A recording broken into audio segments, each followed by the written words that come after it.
Welcome to Restaurant Influencers presented by Entrepreneur. My name is Sean Walchef, founder of Cali BBQ and Cali BBQ Media. In life, in the restaurant business, and in the new creator economy, we learn through lessons and stories. We are filming at Hilltop Coffee and Kitchen in downtown LA at one of the many locations these gentlemen have masterminded. I have AJ Rollan, Yoni Hagos, founders, along with Issa Rae. Yeah. Thank you for having us. Thank you. Thank you for being here. Really, really appreciate it. It's an honor for me to come to a location that's closed now. But when I walked in today at 11:30 with my team to get set up to shoot content, I could feel the energy. I could feel the vibe. I could feel what I saw digitally. This is a storytelling podcast. This is a podcast where we teach the hospitality industry that your story matters, and what you guys are doing in the heart of Los Angeles, where you're from, matters. Can you share a little bit about the vision of how did you two find each other? Who found who? We kind of found each other. I actually met Yoni about 15 years ago. Yeah. He was a bouncer at a really popular sports bar. And we became friends, and I actually, had the privilege of watching him, really develop a passion for the restaurant industry, become a manager, become an assistant general manager, eventually becoming a GM, opening the next location of that sports concept. And we just stayed friends, and in a very interesting turn of events, we were able to acquire that establishment. So that's kind of how we got in the restaurant business. What did you think of AJ when you met him?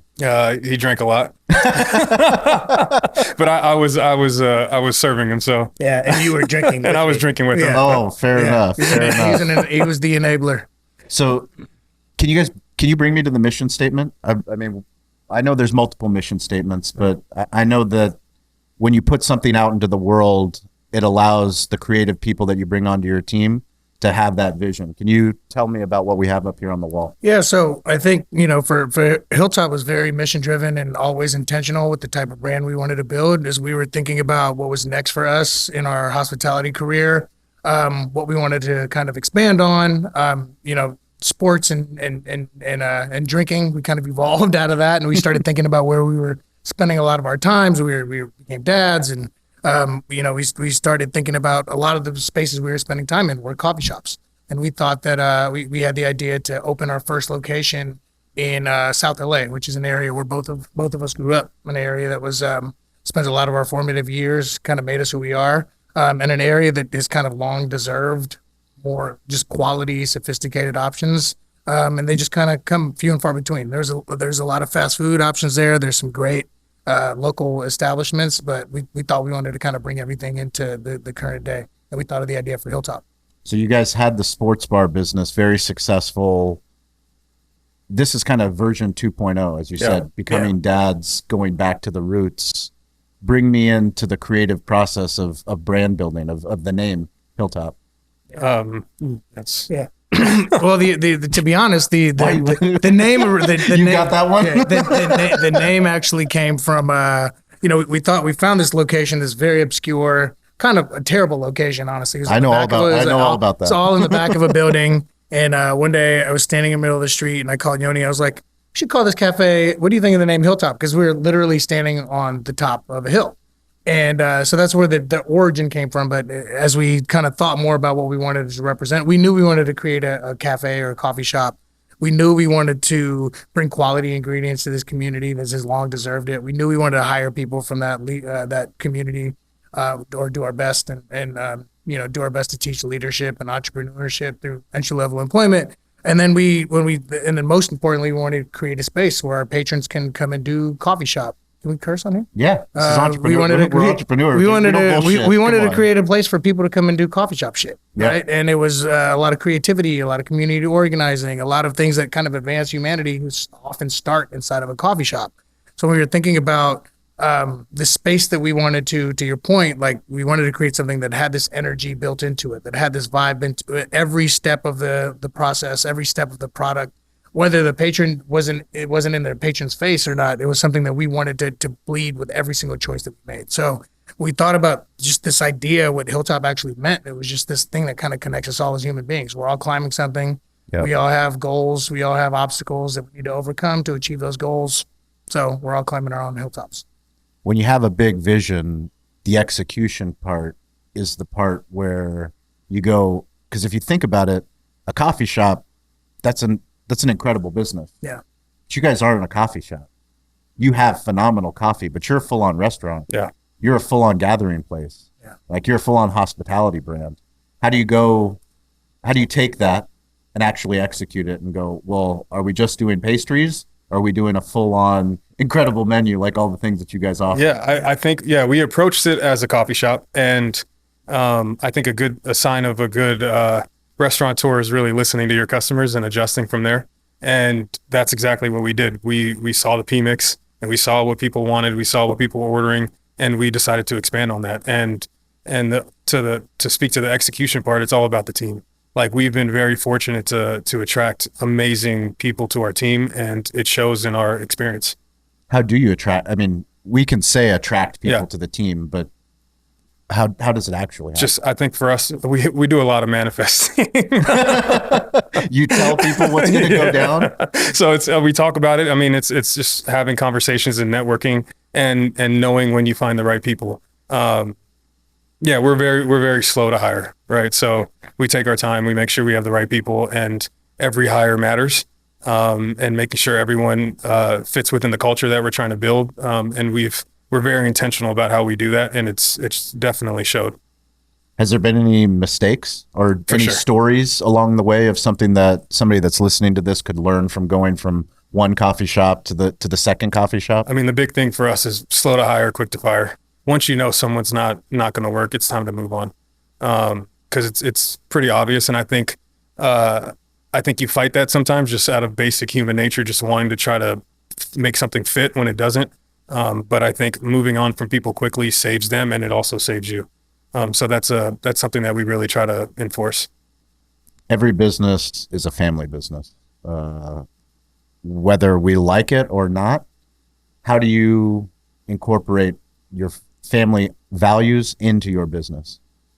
I think, to Yoni's point, everything for us when building this brand has really been intentional. And a lot of it has come from our lived experience, both from growing up in the community that we launched this concept in, as well as, the families that are a lot of our peers that we grew up with that now have young families. And we effectively wanted to create something for ourselves. We're filling a need we both now found a way to we both now live back in the community where we grew up. So we effectively everything that we built, we're building for ourselves. It kind of passes our taste tests, both from a product standpoint, but also from an experience standpoint. And I think the big thing that's important for us, particularly in this day and age, is just kind of creating environments that are conducive for connection. There's so many different things that are to your point earlier when we were chatting before this. There's so many things that compete for our attention. Yeah. And how do we give people a reprieve, even if it's for a moment, even if it's from one of our team members, greeting them with a smile, to delivering a quality meal and a quality beverage. So everything is really through this lens of quality, connection. And, when we think about the impact that we make, the best type of impact you can't measure, right? It's how do you make somebody feel? And there's no barometer for that. You just kind of go with it. What does giving back look like in an organization like yours? In terms of internally, I think we really try hard to hire from the communities that we're in, and taking those people that might not have a lot of experience and training them up. I think we're proud to say that every store manager that we have of all 4 of our locations right now has started off as a barista or a cook. Wow. And they're all managers. We actually had a moment. We have a weekly leadership call, and we went around because we were introducing everyone to a new employee, and everyone said what they did before, said that they're the new manager, and everyone's, I've been here for 3-4 years, and it was just, even now, it just kind of gives you goosebumps just thinking about it. Like, we're actually living out this mission. We're executing on what we wanted to do, and it's working. Slauson. Tell the story. So yeah, it's another labor of love that's kind of rooted in attention, but it was actually an idea that was thought of inside of our Hilltop Slauson location. It's a mission-driven venture capital firm rooted in this idea of economic inclusion. So it's a natural progression of everything that we've done here at Hilltop, except it's more, whenever we talk about what it is that we do, we feed people. Yeah. In this case, we're feeding people literally. It's our business model.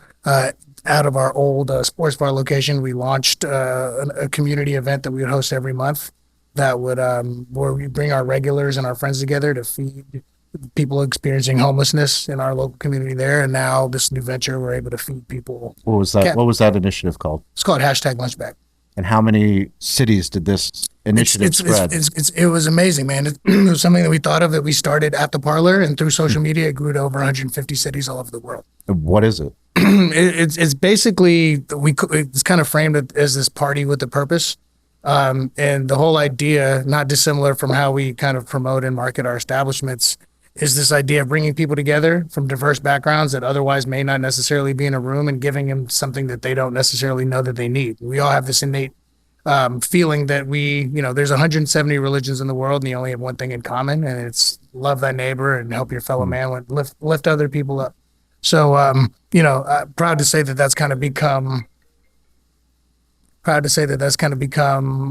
core to the DNA of everything that we do. For you two, when you think big picture and you think about, we're here in downtown LA,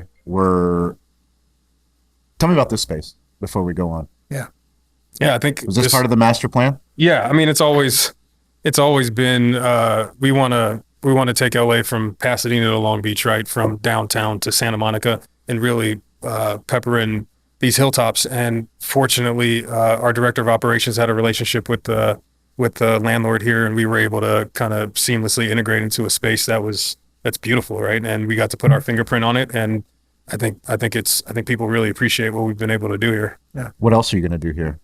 This is going to be released at a later time. So you can go ahead and break the news. I'm sure the news we'll already have B-roll footage of what's happening. So I'm sure AJ can talk more to the concept, but we have a rooftop bar that we're going to be opening here, and you're going to get lost pretty soon. There? Yeah, we're going to get lost. Yeah. Tell us about what's going to go down. Yeah. So, I mean, first of all, to Yoni's point, having a hilltop on Hill Street, which is exactly where we're located downtown, was kind of a no-brainer. We had to do it. And we had a great opportunity to open a rooftop bar concept here, partnered with the folks that we were, that are the owners of the building, great folks, and then had this idea to effectively take everything that we had done. Everything is a natural progression of everything that we did before. So our sports bar was kind of the local staple. It was an institution. It was open for 12 years, and it was in West Hollywood, which is a very fickle market. So it was so this is just an amazing opportunity to be able to kind of juxtapose the urban environment. Juxtapose the urban environment that we're in downtown with something that's really floral and plant driven, and something that helps people. We always say during the week you can find your hilltop downstairs, and on nights and weekends you can get lost. You can come here before a Laker game? Exactly. Does that work? Yeah. Okay, good. How did Issa Rae, how did she come into the picture? That was a funny story, actually. Right before we opened up our Slauson location, her show Insecure had a storyline around this block party that she was going to throw. And it was the day before we did our friends and family opening. And I looked at him, I'm like, that block party is going to be in this parking lot. It's just kind of a throwaway comment. But to his point earlier around, we're building in public. We're some manifestors. Put your intentions out there. We were fortunate enough to be really well received by the community out of the gate. People felt the intention that we were putting into the brand, and we had a bunch of mutual friends with her. She grew up in the same neighborhood, still lived in the same neighborhood, and we were able to link up, get to know each other, share a little bit about what we were doing with Hilltop, and we kind of asked her, like, what would you be doing if you weren't taking over Hollywood? And her whole thing was like, I spent a lot of time in coffee shops. If this thing didn't work out, I'd probably have to work at a coffee shop. And then I'm like, she just had a innate love for just coffee shops and the space and the creativity that they kind of bred.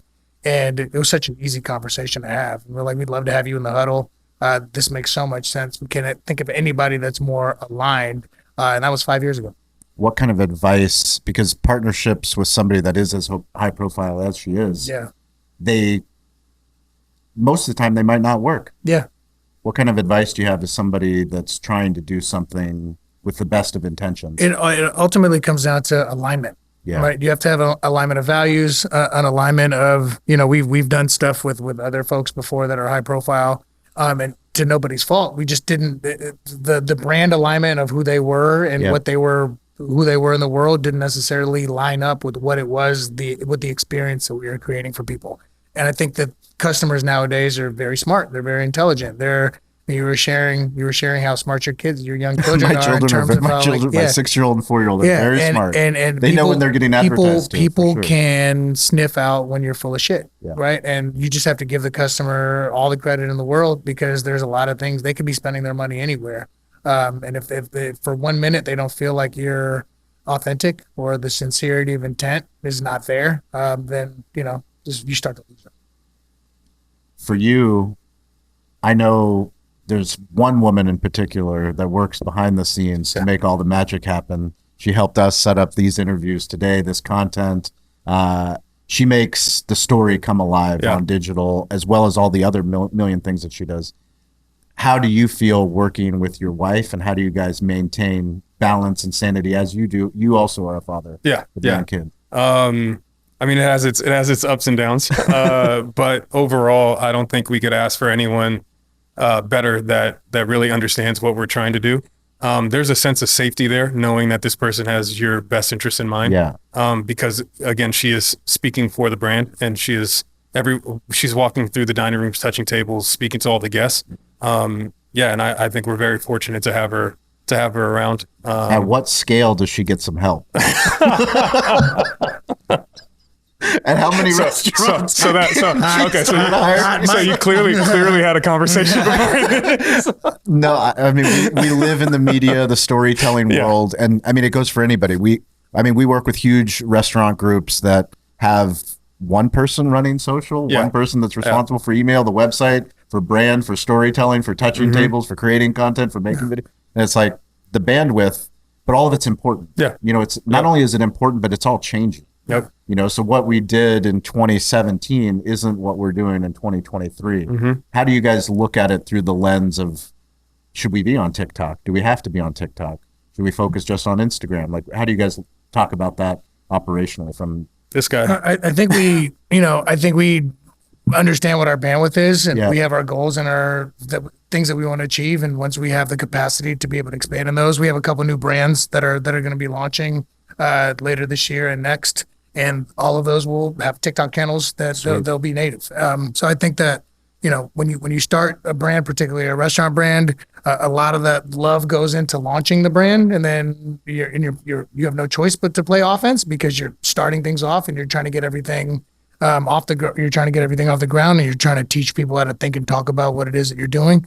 And then you kind of fall into the day-to-day operations, and you gotta do your best to kind of maintain that. And I think that with social media has been a huge driver.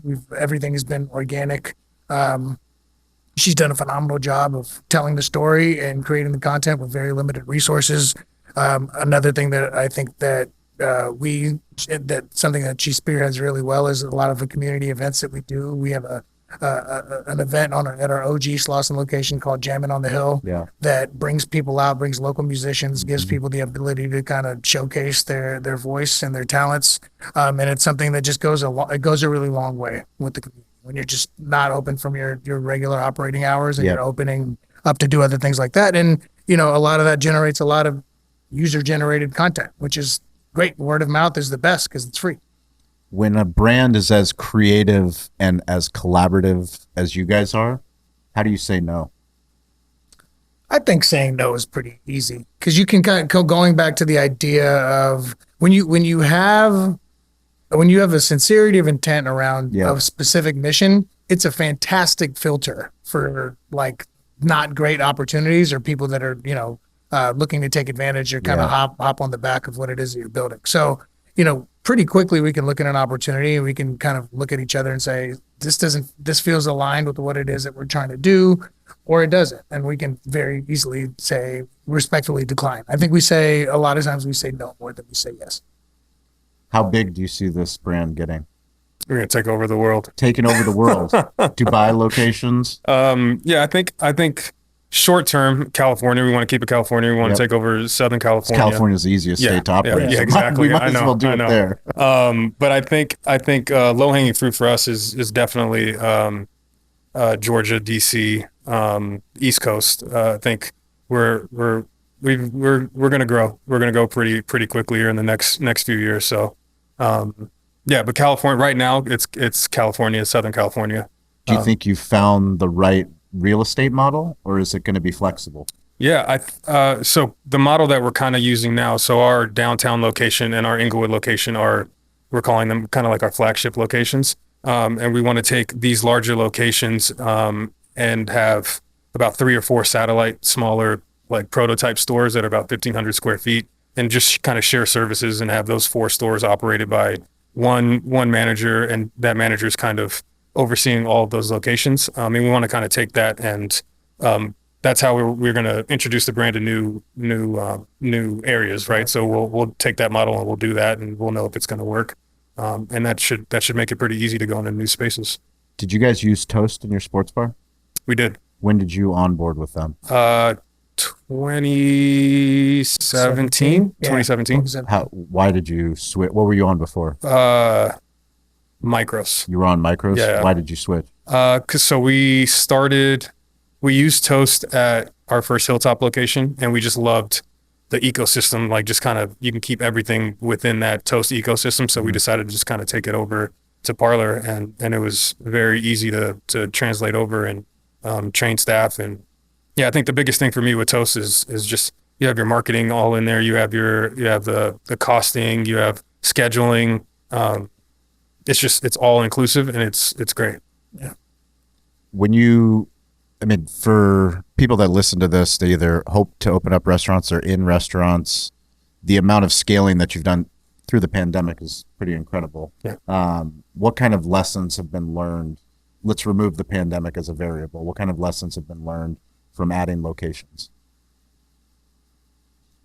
To Yoni's point earlier, it's just all about the team. You have to Yeah. you have to get people that are aligned with your vision across the table. You have to constantly calibrate that vision. How do you pay for the team if you need to scale, but you don't have the cash flow to pay for the talent that you want? It's a really good It question. was a hard decision, and we we basically took the cash from opening a store to bringing on the team, because once we got to about 2 to 3 stores, we really understood that the team is going to be That's the most important important thing. That's how we're going to Yeah. be able to. That's going to help us hit that inflection point where we're just going to kind of take off. So we made it. It was a tough decision, but I would say, to your question about something we learned, I think it's move slowly and really take your time when you're making these big decisions, and not feel like the outside pressures to do things. Mm-hmm.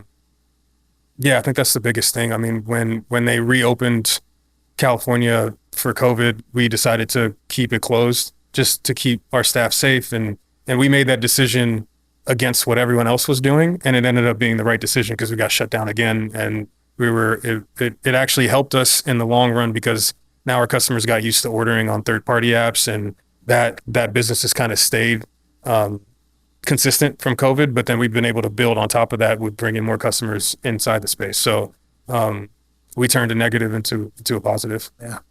How do you look at training your team? With intention and, With intention. and yeah. Like I said, once you know you have someone good, someone that's really bought into the culture, someone that's going to work alongside you, you got to do everything you can to make sure they feel appreciated and that they're a part of the team. What does hospitality mean when someone walks into a Hilltop Cafe? Something that we've said from the beginning is making sure that we leave people better than we found them. Right. So we want anyone, regardless of how you walk in here, the goal is for you to walk out in a better mood.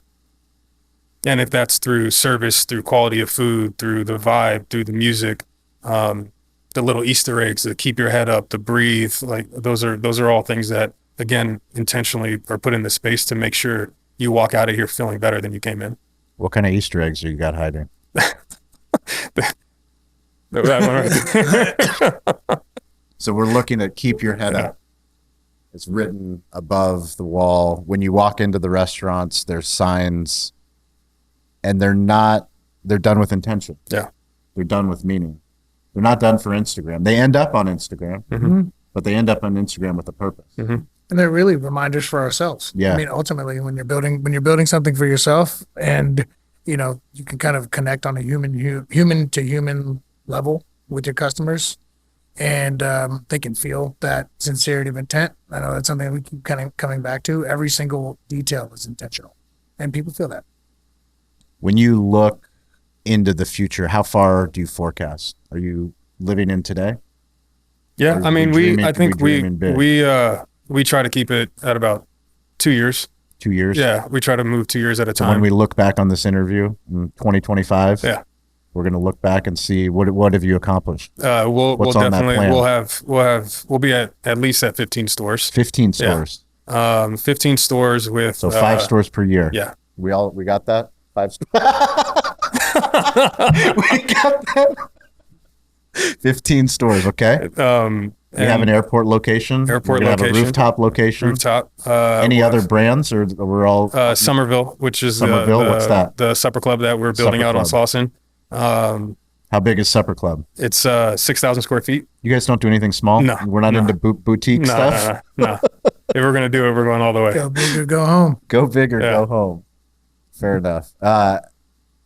For you both as fathers, what is important for you, how you live this part of your life for your son? I mean, I grew up, I didn't have a father. My grandfather raised me, and it made a profound impact because he was there for me and he invested in my education. And now I'm fortunate that I have a son and I have a daughter that I get to live this life and also not work in the restaurant like I used to. Like when my son was born is when we started this media company, and I was intentional in saying, I'm going to be there. I'm going to travel with my wife to Bulgaria. For you, what are you guys doing? Because as you open up all these stores, we only have so much time. How are you going to be intentional and know that you're going to be there for your kid? Yeah, I mean, I think, for something Yoni does every Friday is he takes his son to every single door to go visit each of the That's stores. cool. It's really just leading by example, right? And I Yeah. think for me, I learned I might not be the smartest person in the room, but I'm gonna outwork everybody, and I got that from my dad, right? My dad was a general contractor, and he would force me to go to work with him on Saturdays, and I'd see how hard he worked. I'd see the blood, sweat, and tears that went into everything, and I want to show that example to my son. And I think, like AJ said, on Fridays, I bring him with me. We check on all the stores. We have a conversation about what we're going to do when we walk into the store, how we're going to say hi to people, and all that. And I think it's immeasurable. Like it's made such a big difference in a little 4-year-old that when he's older, I think it's going to really pay dividends like it did for me. I think for me, similar to you, actually, I was raised by my mother and my grandmother, and my mom was an entrepreneur, and I saw how hard she worked, really ran herself into the ground, to be honest, on a daily basis. And I knew that was not something that I wanted, the type of parent I wanted to be to my children. So every Saturday I'd walk with my son up to our Slauson location. He gets his acai bowl and his hot chocolate, and we hang out there for a couple hours while he draws and colors and stuff, and take my daughter there after school to get her fix as well. But I think it's just a matter of showing that anything's possible, and making sure that we're kind of pushing them to find their own lane, and to be kind while they're going about their journey. So let me get this straight. When you were 6 years old, you were selling candy that you bought at the candy store Yeah, so that you could buy your own Jordans? I did do that. Are you going to be can you teach my son how to pick up his own Jordans? Because I heard that story and I was like, Yeah. 6, wow. Yeah, no, that was, I don't think there's a lot of the things that I did as a 6-year-old that I wouldn't wish on my 6-year-old daughter. Yeah. But yeah, I think that it's important to share that if there's something that you want to get, you have to go out there and do whatever it is that you can within reason and the confines of the law to get it done. And I think that that's something that we're instilling in our children at this age, and something that I wish was instilled in me I think that example is something that, as funny as it might be in conversation, it kind of set me up for sure. everything else that I've ever 100%. done. Yeah. Absolutely. So every single week we build community virtually. It's a chance for you to come on stage. We do audio events. So one on LinkedIn, one on Clubhouse. But if you send me a message at Sean P. Walchef on Instagram. I'll send you the link. We want to hear about your story. If you're a creator, if you're in the hospitality space, if you're in sales marketing, we got digital hospitality leaders from all over the globe that connect to way to support each other. We also do shout outs. This week's shout out is to the entire marketing team at Toast. Thank you for this opportunity to host this show, but also please go check out Family Style. These gentlemen are grateful that this is one of our inaugural episodes of Family Style. So we'll put a link into that show, but thank you for helping us play the game within the game. You know, when I went to business school, I was hoping for stories and lessons of people doing real cool shit that I admired. I didn't get it. So I studied sociology, but here I am coming full circle. And I hope that, you know, you, the listener, you, the viewer, that you learn from both of these gentlemen. You have one chance. Give me one shout out. You each get to pick one person that gets a shout out. Usually the guest only gets one, but you guys are two guests. I'm gonna shout out Tara, my fiance. Tara, why? Because of all the great she does for us and all the hard work that she's put in, and she needs to know that she's appreciated. She is very appreciated.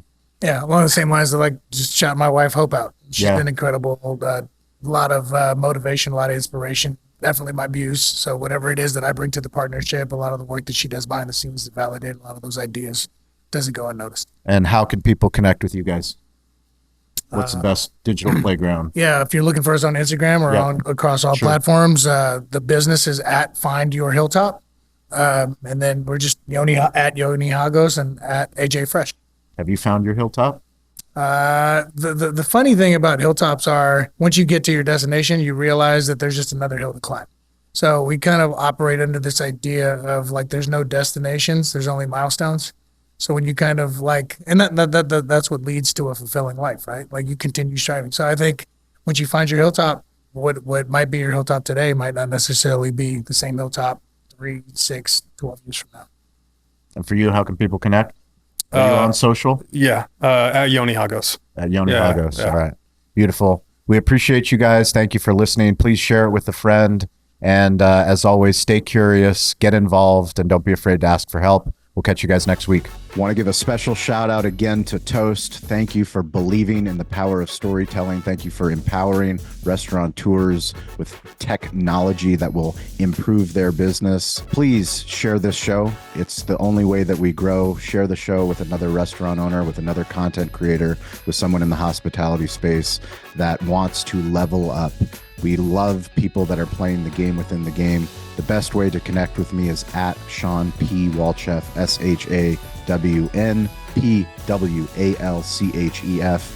That's on Instagram. It's the quickest way to get me, or you can find me on LinkedIn, TikTok, Facebook, all the platforms. We tell stories everywhere. We're weirdly available, and we care about you. We care about your story. One day, we'd love to feature you on digital hospitality, restaurant influencers, Family Style, or any of the content that we do. Please connect with us and share and subscribe. Thanks.